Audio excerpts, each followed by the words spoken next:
Greetings everyone, my name is Etterville, and welcome back to my Let's Play of Mega Man Maker.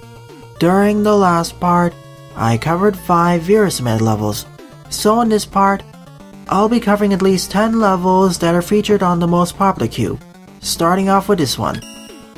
Run from Shademan by VixTheVixen, with 46 plays and a score of 17.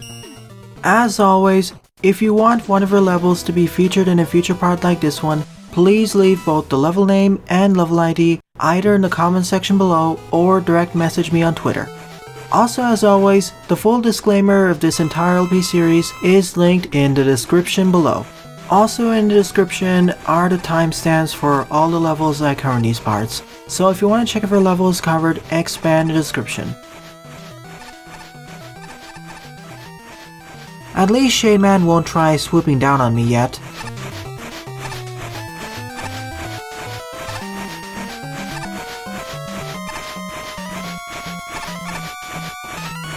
But now he will, once he catches up to me, that is.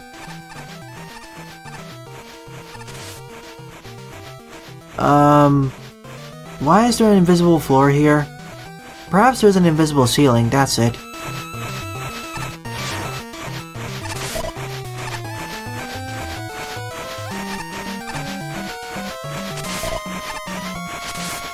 Well, that's nice. He's now gonna continuously fly backwards until he hits something. But that means I'll take a hit here.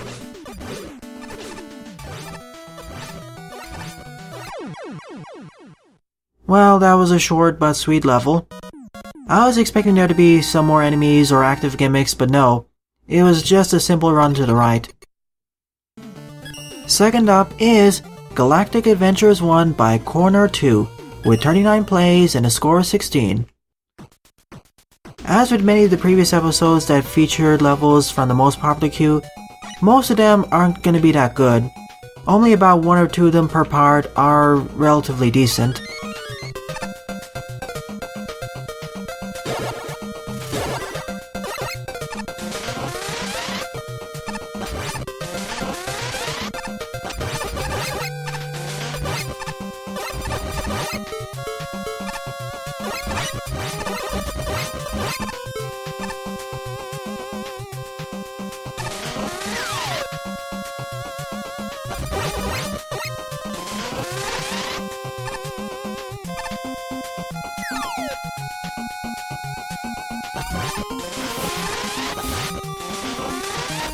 Something else that I've noticed is that most of the levels featured on the most popular queue aren't that long. They're either short to medium length, barring some exceptions. And I've never seen a Kaizo level enter the most popular queue.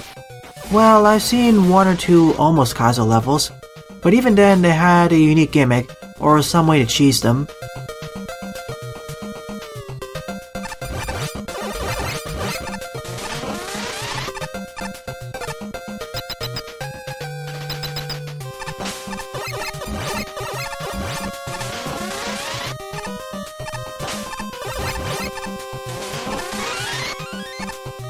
Most of the levels that get featured on the most popular queue are usually due to some gimmick being utilized, or because of an interesting name, or it's because the level is from a recognized level designer.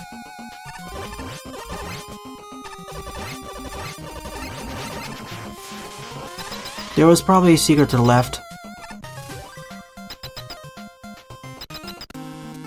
See what I mean? This level was rather short.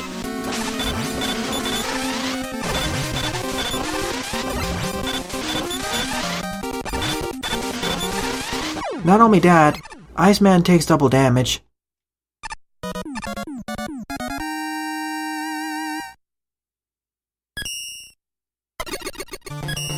Third up is Magnet Man's Return by Old Pan, with 52 plays and a score of 15.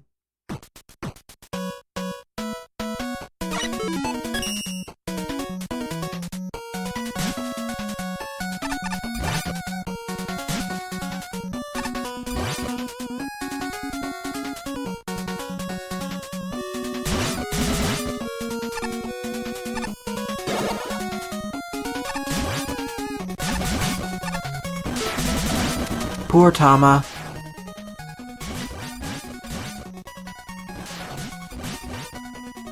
This is looking to be a super easy level, especially with this bomb weapon.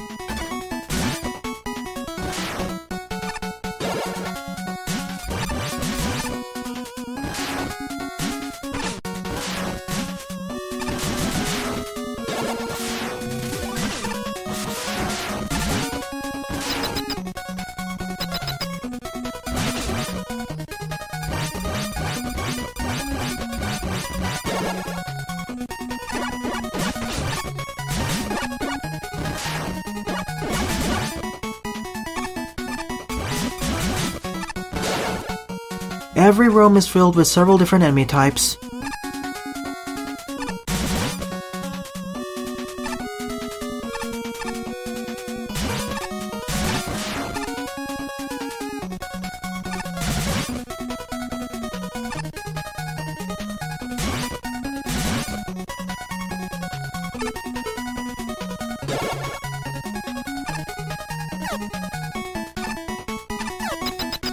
I didn't want to fall for that trap.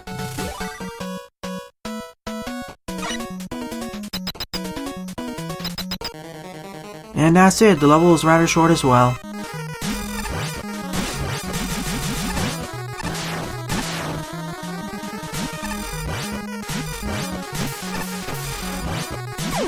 Once again, the boss gets destroyed by his weakness. Fourth up is First Level by Ricker T2306 with 33 plays and a score of 16. Another stage that's about 20 screens long.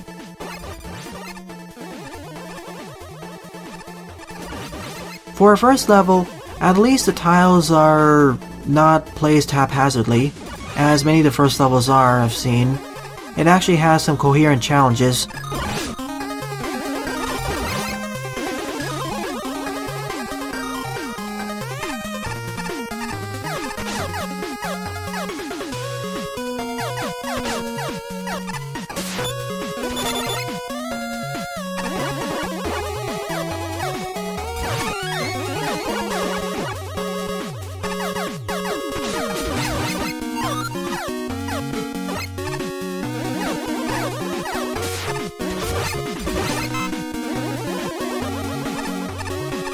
Nothing much else to say about this stage.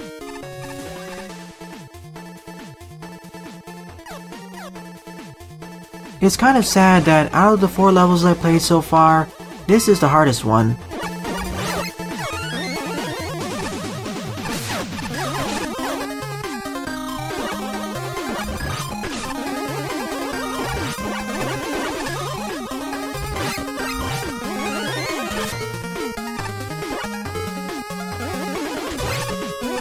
I want to see if there's any secrets to the right.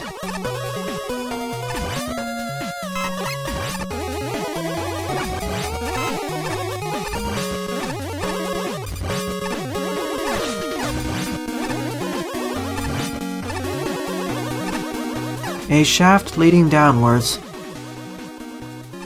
So this stage actually has alternate pathways.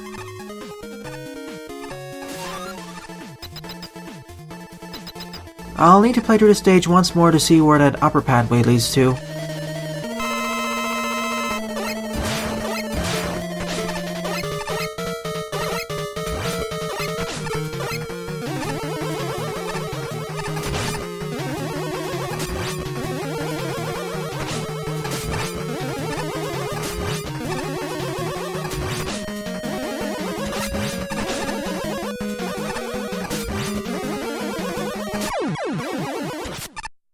Overall, this was a below par level, but compared to the 3 other stages, this was the best one, I'd say. Although that's not really saying much.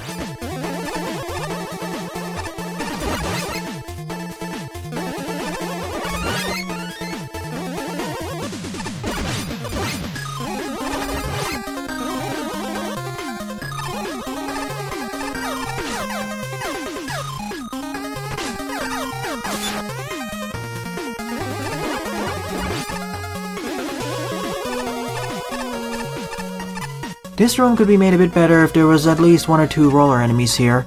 The Kamans specifically.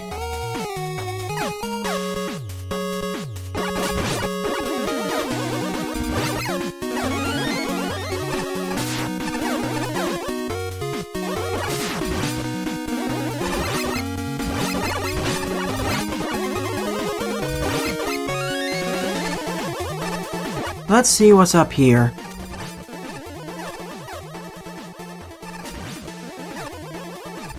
The rolling cutter. I believe this is the boss's secondary weakness. And it all leads back over here. Fifth up is Protoman Forgot His Keys by StinkBathtub with 30 plays and a score of 12. Time to find his keys.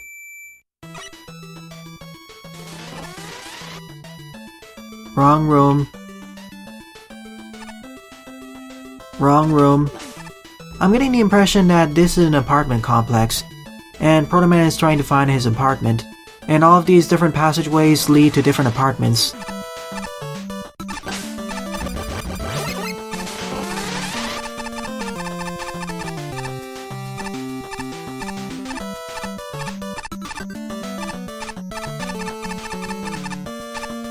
Walking up and down each of the steps.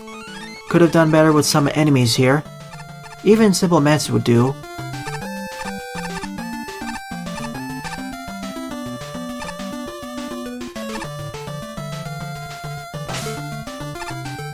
And now we wait.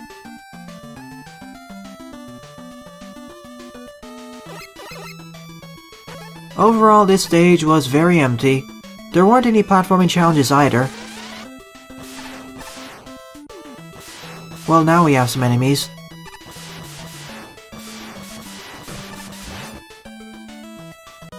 We're out of here.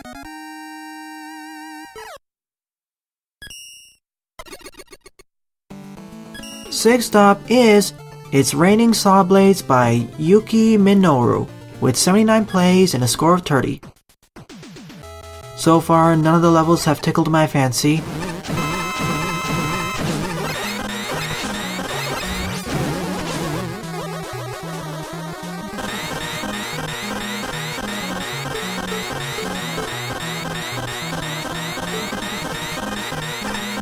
Wait for him to come down, then.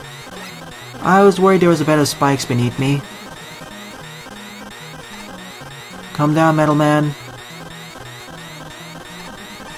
I see your rain of spikes, but still, please come down soon.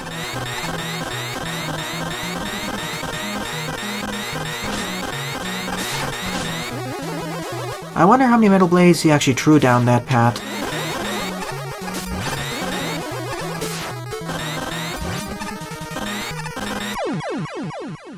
Let me try out something. Maybe I can finish this fight faster by using the metal blade.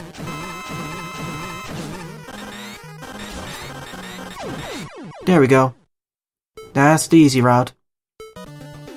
Seventh up is Mega Man Wins by Doing Nothing by AncientShiro with 30 plays and a score of 11. So an auto-playing level. We have access to nothing. So let's do nothing and watch as the action unfolds.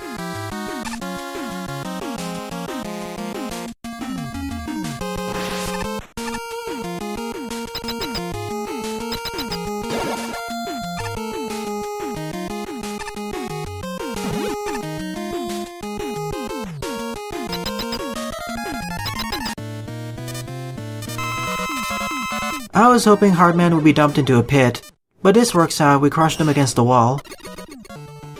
8th up is 4 Bosses by Lewis50248 with 84 plays and a score of 24. Very short levels. It's been a while since I last heard Starman's team. Well, that was my first death in this episode. That was all my fault as I accidentally activated the normal sliding mechanism.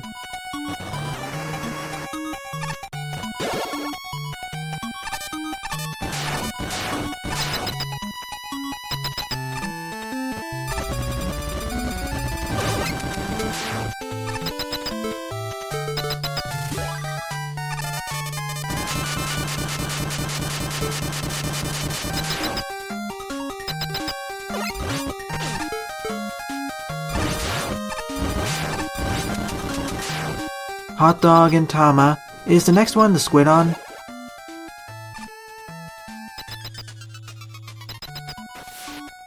It is.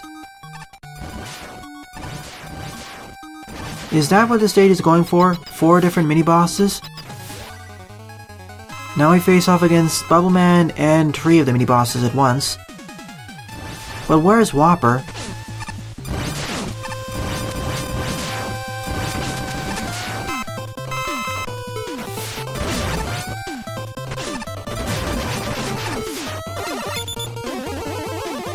Now we're outside of the water for whatever reason, even though the background is actually blue.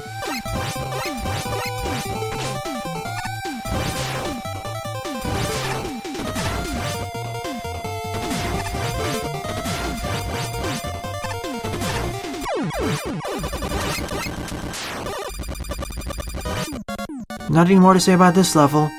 It just existed and was boring. It didn't utilize its gimmicks and enemies in an interesting configuration. Of course, that holds true for most of the levels covered in this episode so far. 9th up is Surfing in the Air Auto Level by The Butcher Kevin, with 123 plays and a score of 63. The second auto-playing level in this episode. Let's watch and see how it unfolds. Okay, we need to do one action, technically 2. Fire the oil slider and then jump onto it, or walk onto it.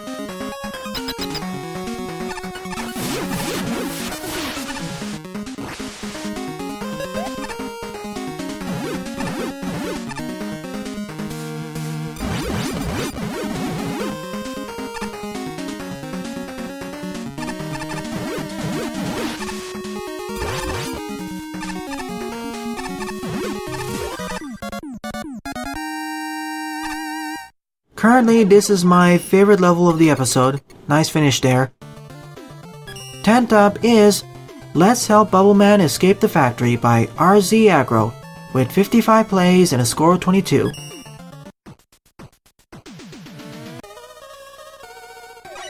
We need to guide Bubble Man to the exit then.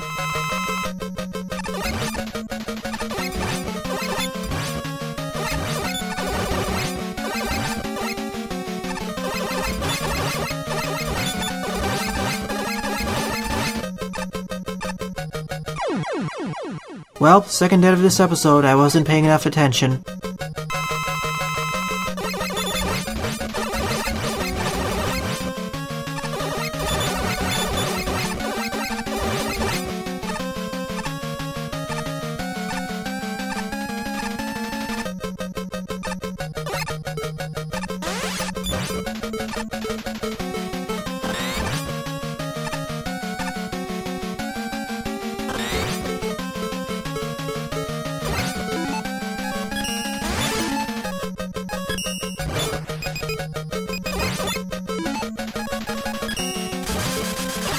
I don't even need to race him to the exit, that makes it even easier. If I needed to race him to the exit, it would give this stage a sense of urgency and make it more interesting.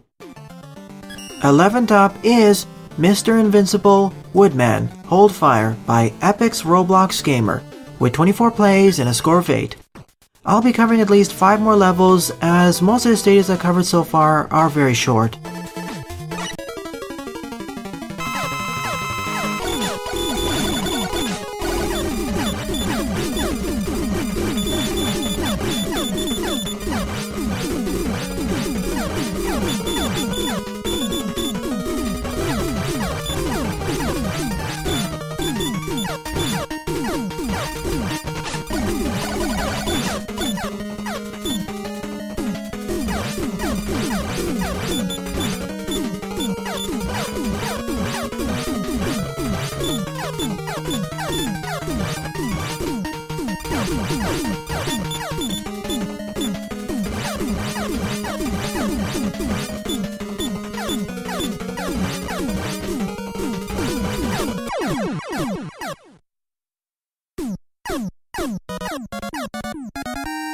Hold X to win.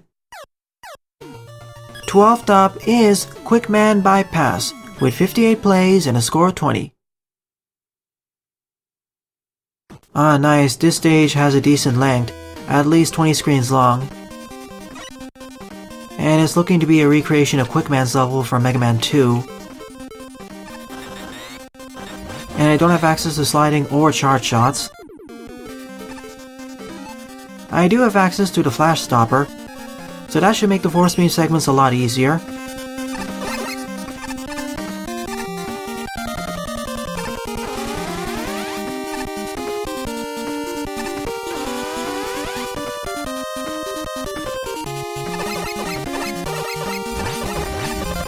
No blackout segment here. That's a missed opportunity.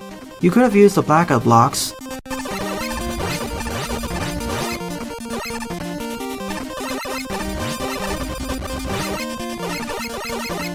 Same checkpoint placement as before.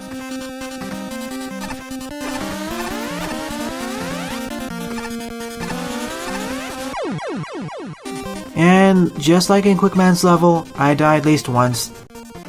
I just noticed in the background that these wires guide you to where you're supposed to go.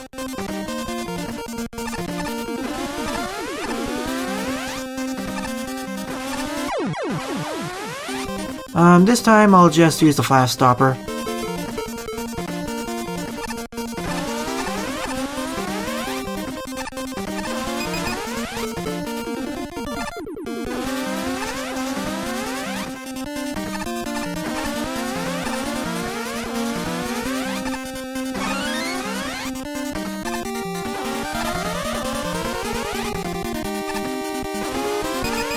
I wish I had the flash stopper instead of the time stopper back in Mega Man 2.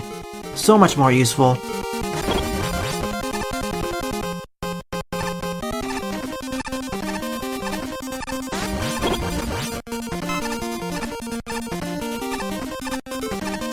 And to be quite honest, Quickman wasn't the hardest part of the stage itself.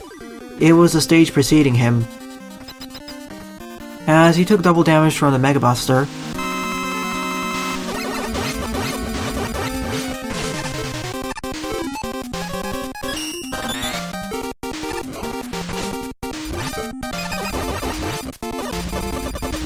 And just like Quickman, Cutman is weak to the flash stopper, so he's frozen in place.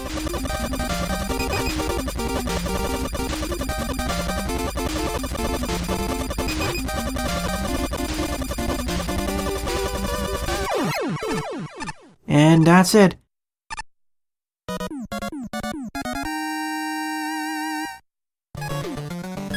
"13th up is Quick Time Events by DoodleMind, with 28 plays and a score of 7.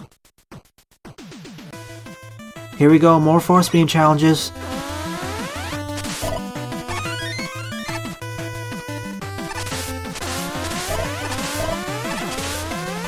I do have time slow as a backup. Plus I can phase through the red force beams by using the charge kick.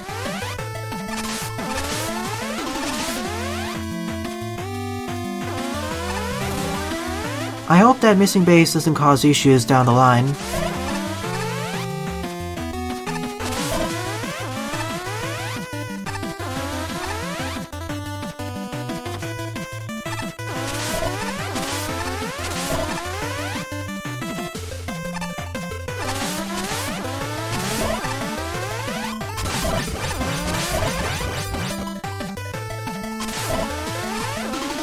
You know, for a stage centered on QuickTime events, this is actually quite fun.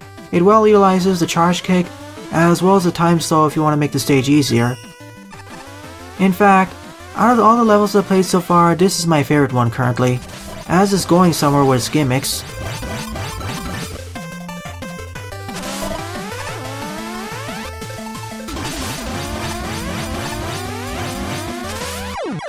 Too close.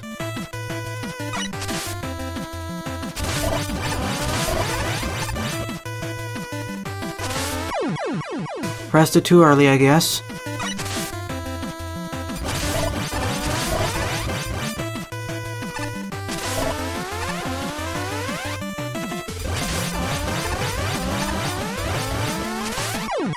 Pressed it too early. I'm always really jittery with this engine, as sometimes even when you're flashing and you press the jump button in midair, it doesn't work.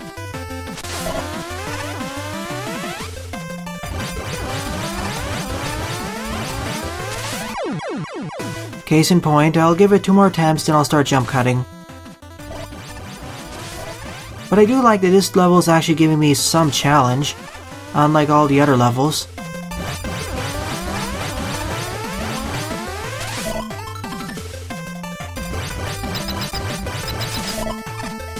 Do I need them?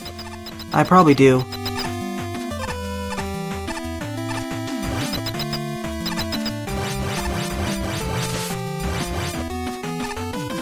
Of course, I could have also taken the lower route.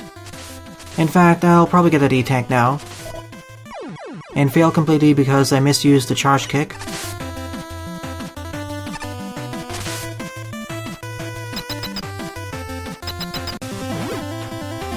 Top end with these gyries.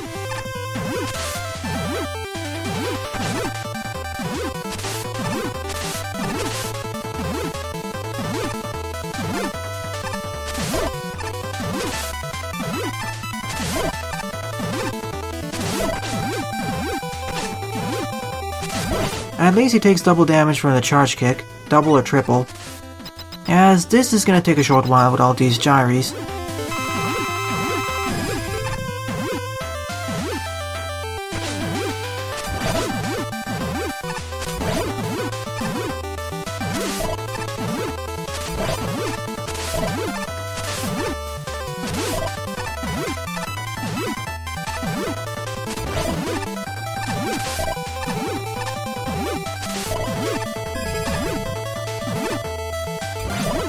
This is a much less risky strat.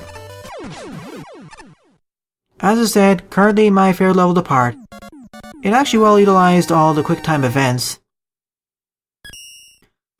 I'll be playing one more stage, and then I'll be ending off this episode. Overall, all the levels I've covered are rather lackluster. So 14th and final level to part is Magnet Tower Zone by JP125. With 25 plays and a score of 7. Another level that's about 20 screens long. Let's hope it's somewhat of a traditional or fortress stage and it goes somewhere.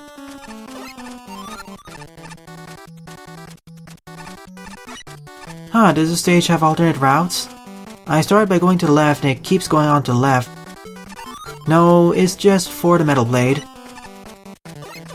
But hey, it rewards more attentive players, and those who like to explore.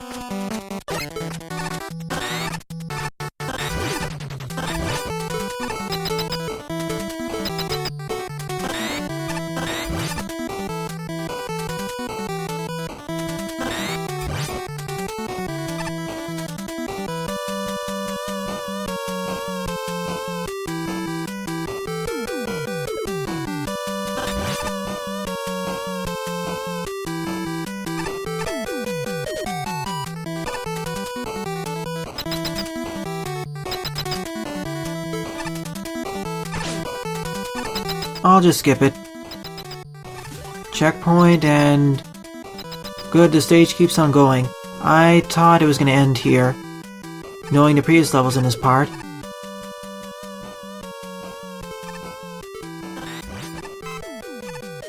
All this is perfectly doable Buster only. Should I risk it? Sure, let's go for it. I want some challenge in this episode.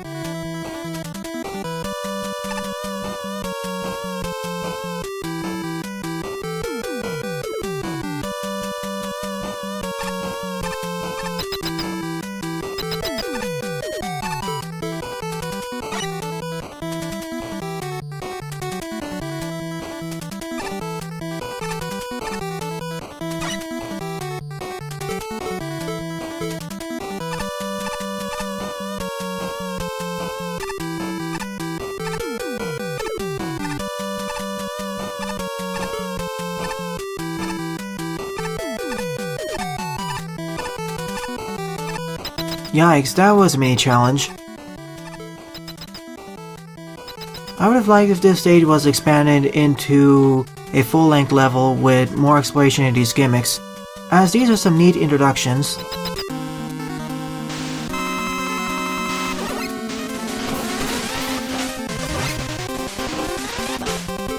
Let me guess, your weakness is the metal blade.